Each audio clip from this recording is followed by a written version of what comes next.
Ladies and gentlemen, welcome to this explosive edition of entertainment news where we dive deep into the shocking moment that has the entire industry buzzing. Marla Gibbs walks off Sherri Shepherd's show after a heated clash that left audiences gasping and social media on fire. Picture this, it's a bright, lively morning in the heart of New York City, the studio lights gleaming like stars in a Broadway sky, and the crowd is electric, buzzing with anticipation for what promises to be another hilarious installment of the Sherri Shepherd Show. Sherri, that vivacious queen of daytime TV with her infectious laugh and unfiltered charm, struts onto the set in a vibrant red dress that hugs her curves just right, her heels clicking with purpose as she waves to the cheering audience. She's fresh off promoting her latest comedy special, her energy palpable, ready to tackle the headlines with her signature wit. And then, the announcement comes. Today's guest is none other than the legendary Marla Gibbs, the woman who gave us Florence Johnston on The Jeffersons and Mary Jenkins on 227, a trailblazer whose sassy one-liners and impeccable timing have entertained generations. The crowd erupts in applause as Marla, elegant at 94, glides in wearing a tailored pantsuit in deep emerald green, her silver hair styled in soft waves, exuding that timeless grace that only comes from decades in the spotlight. They hug warmly at first, Sherri gushing about how Marla's role in her upcoming guest spot on a new sitcom inspired her own journey from The View to hosting her own empire. The band plays a funky remix of the 227 theme song, and the audience is loving it, phones out recording every second.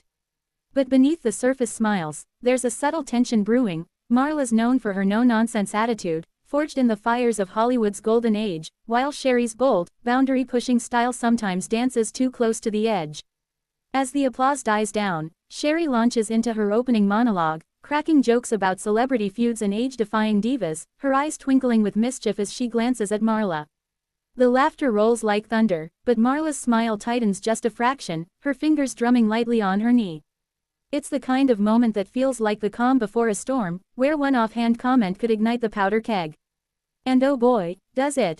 Sherri, ever the provocateur, pivots to Marla with a playful jab. Marla, honey, you've been slaying since bell-bottoms were in. Tell us, what's the secret to looking this fierce without a single filter? The crowd hoots, but Marla's response is measured, her voice like velvet over steel. Darlin', it's not about filters, it's about living authentically, something this town forgets too often. The air shifts, subtle but undeniable, as Sherri pushes further, teasing about Marla's iconic walk-offs from sets in the 80s. What starts as banter edges into something sharper, Marla's eyes narrowing as she recounts a real story from her early days fighting for respect on set. The audience leans in, sensing the authenticity turning raw. Sherri laughs it off at first, but her follow-up question lands like a misfired punch. Come on, Marla, spill, did you ever just snap and tell a producer where to go? Marla pauses, the studio falling into a hush, and in that silence, you can hear the heartbeat of television history colliding with modern-day realness. She straightens her posture, her gaze locking onto Sherri's with the intensity of a woman who's stared down worse than a talk show host. Sherri, I've snapped plenty, but not without reason. Respect isn't handed out, it's demanded. The words hang heavy, and suddenly, the laughter feels forced. Sherri, caught off guard but quick on her feet, tries to steer back with a commercial break tease, but Marla's already rising, her chair scraping softly against the floor. The camera catches it all. The stunned faces in the crowd, the producers whispering frantically off stage, the band awkwardly transitioning to a soft jazz number. Is this real, or is it the performance of a lifetime? As Marla turns toward the exit, her stride purposeful yet dignified, Sherri calls out, "Wait, Marla, we're just getting started." But the legend doesn't look back, her hand waving dismissively like Florence dismissing a bad tip. The screen fades to black on that cliffhanger, and just like that, daytime TV has a new legend, the walk-off heard round the world. But hold on, folks, because this is just the spark. What led to this fiery explosion? Let's rewind to the roots of these two powerhouses and uncover the layers that made this clash inevitable. To truly grasp the magnitude of this walk-off, we have to journey back to the origins of these two icons, women who carved their paths through Hollywood's unforgiving terrain with grit, grace, and a whole lot of guts. Sherri Shepherd, born in 1967 in Chicago's South Side, grew up in a working-class family where dreams were whispered over dinner tables amid the hum of city life. From an early age, she knew she was destined for the stage. Her first performance was lip-syncing to Diana Ross in the school talent show, earning cheers that lit a fire in her soul. But the road wasn't paved with glitter. Sherry battled undiagnosed diabetes, a messy divorce, and the cutthroat world of stand-up comedy where hecklers were kinder than casting directors. Her big break came in 2007 on The View, where her unapologetic candor and infectious energy made her a fan favorite, even as she navigated controversies like her infamous Flat Earth debate that had the internet in stitches and stitches insides. By 2022, she launched The Sherri Shepherd Show, a bold successor to The Wendy Williams Show, infusing it with her personal flair. Think hot topics laced with heartfelt stories from her life as a mom, a survivor, and a sister to the struggle. Sherri's style, relentless realness, where she roasts celebrities with love but doesn't pull punches, creating moments that go viral faster than a TikTok dance. Now, enter Marla Gibbs, the Chicago-born dynamo who, at 94, is still out here blessing screens like it's 1975. Born in 1931, Marla grew up in the shadow of the Great Depression, her mother a homemaker and her father a mechanic, instilling in her a work ethic as unbreakable as her comedic timing. She cut her teeth in the 60s Chicago theater scene, pounding pavements for roles that often went to the usual suspects, but Marla wasn't one to wait for invitations. Her breakthrough came with The Jeffersons in 1975, where she transformed the sassy maid Florence into a cultural phenomenon, delivering zingers that dismantled racism with a wink and a snap. "Wheezy, move over, Florence is in the house," she'd quip, earning Emmys and etching her name in Black excellence history. Then came 227 in 1985, a show she co-created from her own play, fighting tooth and nail to portray a married black woman in a lead role, refusing scripts that sidelined her as the eternal sidekick. Marla's career is a tapestry of triumphs, voice work in Disney's The Emperor's New Groove, arcs on shows like Martin and the Fresh Prince, and even a turn in Snoop Dogg's Hoodwinked at 90. But beneath the accolades lies a fierce protector of her legacy, someone who's walked off sets, turned down roles, and called out microaggressions long before they had a name. These two Chicago queens, separated by generations but bound by the city's unyielding spirit, have always admired each other from afar, Sherri citing Marla as her comedy godmother. In interviews, Marla praising Sherri's authenticity on podcasts. Yet, admiration can curdle into conflict when egos clash under hot lights. Leading up to this episode, whispers swirled. Marla was promoting a memoir excerpt about her battles with ageism in Hollywood, while Sherri was under fire for a segment perceived as shading elder stars. Producers thought pairing them would be magic, two forces of nature trading stories of resilience. Rehearsals were cordial, laughs shared over coffee about mutual friends like Regina King. But as taping neared, Marla's team flagged concerns over Sherri's edgy script notes, wanting to ensure the segment honored rather than poked fun. Sherri, ever the improviser, brushed it off. "It's all love, Auntie, we'll keep it light." The stage was set, the audience primed, and the cameras rolled, but no one anticipated how quickly light banter would ignite into a blaze. As Sherri's monologue wrapped with a nod to Marla's enduring sass, Marla Gibbs, proving black don't crack, it shines, the applause was thunderous. Marla took the couch, settling in with a poised smile, her eyes sparkling with memories ready to share. Sherri dove in, asking about the Jeffersons, behind-the-scenes gems, and Marla obliged with tales of Isabel Sanford's diva moments and Sherman Hemsley's impeccable ad-libs. The chemistry crackled at first, the audience eating it up as Marla demonstrated Florence's famous eye roll, prompting gales of laughter. But then, Sherri steered toward the personal. "Marla, you've seen it all, tell us about those times you had to check folks on set. Like, girl, spill the tea." Marla chuckled softly, but her tone shifted. "Tea? Honey, I served justice, not gossip. There were producers who thought a black woman's voice was just background noise, but I made sure they heard every word." The room quieted, the weight of history settling in. Sherri, sensing the pivot, quipped, "And you walked right out, didn't you?" Queen move. But to Marla, it landed as trivializing, a young host reducing her hard-fought battles to a meme-worthy soundbite. Her jaw set, and in that instant, the generational chasm yawned wide. What followed was no longer chat, it was a clash of eras, respect versus relevance, legacy versus likes. As Marla's voice rose, recounting a specific incident from 227 where she demanded script changes or else, Sherri interjected with a laugh, "Bold. But hey, if I did that today, I'd be cancelled by noon." The audience tittered nervously, but Marla wasn't amused. "Cancelled, child, we were erased, big difference." The temperature dropped, the studio air thick with unspoken truths about Hollywood's evolution, or lack thereof. Producers signaled for a break, but Marla was done waiting. She stood, microphone in hand, delivering her parting shot. "I've given enough today. Some stories aren't for soundbites." And with that, she walked, head high, heels steady, leaving Sherry stunned, the crowd murmuring, and a nation about to dissect every frame. The immediate aftermath of Marla's dramatic exit was chaos wrapped in stunned silence, the kind that sucks the oxygen from a room full of professionals trained to roll with any punchline. Backstage, Sherry's face was a mask of shock, her usual megawatt smile flickering like a bulb about to burn out as she paced the green room, phone glued to her ear, producers swarming like bees around a disrupted hive. "What just happened? We were vibing," she exclaimed to her head writer, who stammered apologies about the segment's tone. Meanwhile, Marla, ever the pro, slipped into a waiting car outside the studio, her publicist at her side, fielding calls from concerned friends like Felicia Rashad, who texted immediately, "Heard you owned that stage, again. Proud of you, sis." Social media, that relentless beast, ignited within minutes, clips leaked from audience members' phones trending under hashtag Marla walks off, with reactions pouring in like a digital deluge. Fans of Sherry defended her. "It's just her style, love the realness. Marla's a legend, but chill," tweeted one loyal viewer, while Marla's supporters rallied, "Respect your elders."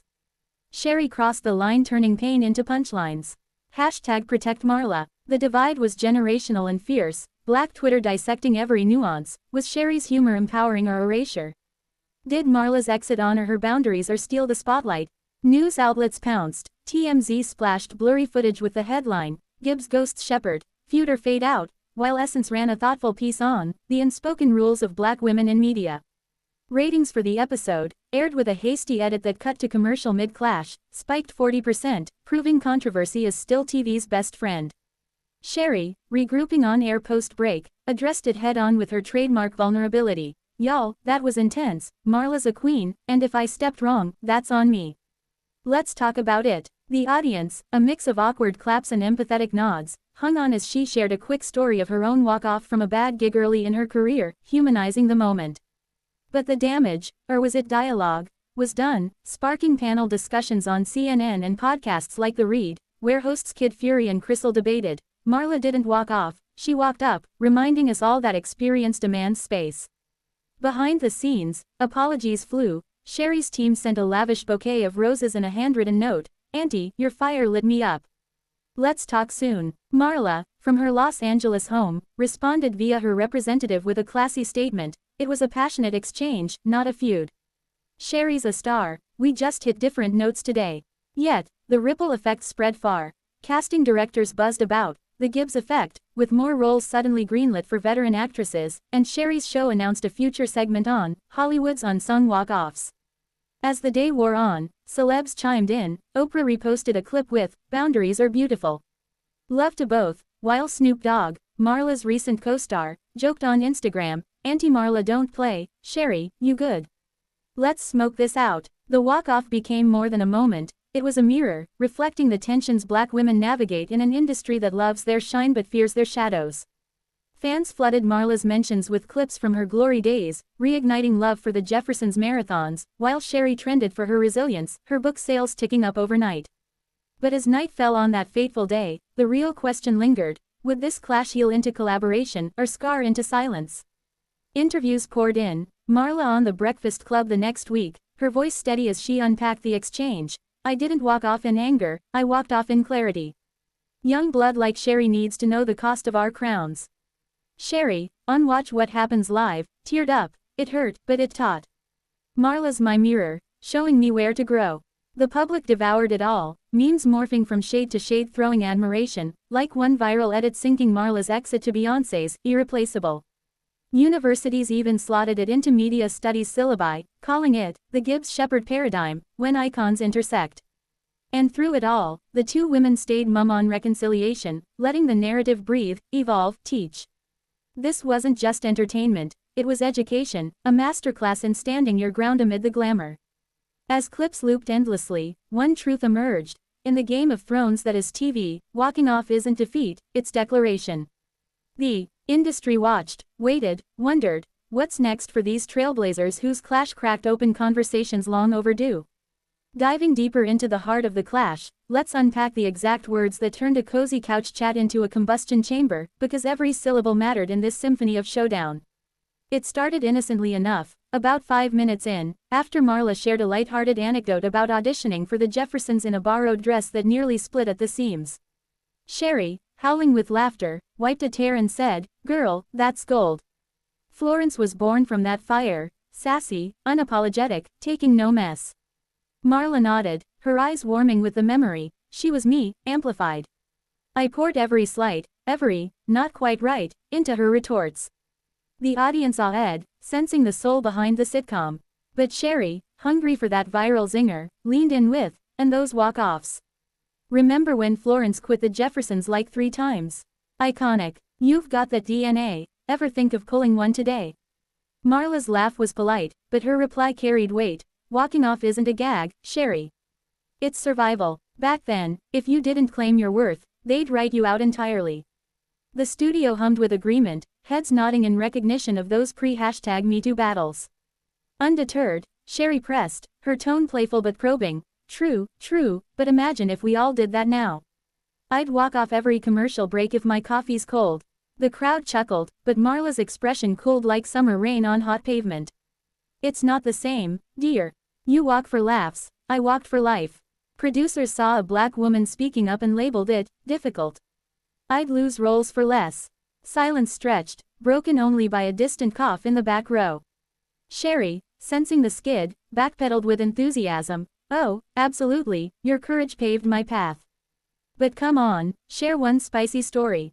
What made you snap hardest? Marla paused, fingers interlacing as if weighing the worth of the ask. Spicy. It was searing. On 227, they wanted Mary single forever, safer, they said. I fought, threatened to quit the play-turned-series. I won't play a widow without a man, I told them. It was about visibility, not spice. Sherry's eyes widened, genuine admiration flashing. Phew, that's queen energy. So, if something felt off today, you'd bounce. It was meant as a bridge, but to Marla, it echoed dismissal, reducing revolution to relatable riff. Her voice dropped an octave, resonant with decades. If it disrespects the journey. Absolutely. We've earned the right to exit gracefully. The air crackled, and spoken. Was this a subtle call out? Sherry, ever adaptive, quipped, noted. My journey's just starting. Teach me your ways, sensei. Laughter rippled tentatively, but Marla rose then, smoothing her jacket with deliberate calm. Lesson 1. Know when the script stops serving the story. She placed the mic on the cushion, a mic drop without the drop, and strode off, passing the band who froze mid-note. The camera lingered on her retreating figure, poised as a panther, while Sherry sat frozen, mouth agape in a perfect O of oh no she didn't. Cut to commercial, but the echo lingered. Respect is currency, experience is armor. Analysts later pored over transcripts, noting how Sherry's improvisational jazz clashed with Marla's blues-rooted ballad, Use freestyle versus Age's symphony. It wasn't malice, it was mismatch, a reminder that interviews aren't interrogations, and legends don't perform on demand. In the hours after, linguists even chimed in on TikTok breakdowns. Marla's, dear, was maternal correction, not condescension. The dialogue dissected became dialogue starter, with writing workshops using it to teach the art of the pivot. Sherry reflected in her journal that night, scribbling, she saw through my shine to my blind spots. Marla, sipping tea on her patio, told a friend, I gave her the gift of pause, now, what will she do with it? This verbal volley wasn't villainy, it was vitality, 2 voices vying for volume in a chorus too often muted. As replays racked up millions of views, one line stood out, Marla's, earned the right, a mantra for every underdog watching, whispering, me too. The clash crystallized. Words wield power, especially when wielded by women who've waited lifetimes to be heard. And in that hearing, healing, or at least understanding, begins. As the dust settled from this seismic showdown, the broader implications rippled through Hollywood like a stone skipped across a still pond, stirring waves of reflection, reform, and reluctant reckonings. Networks, ever attuned to the pulse of public sentiment, scrambled to recalibrate. Fox greenlit a docuseries on trailblazing walk-offs in TV history, featuring Marla as executive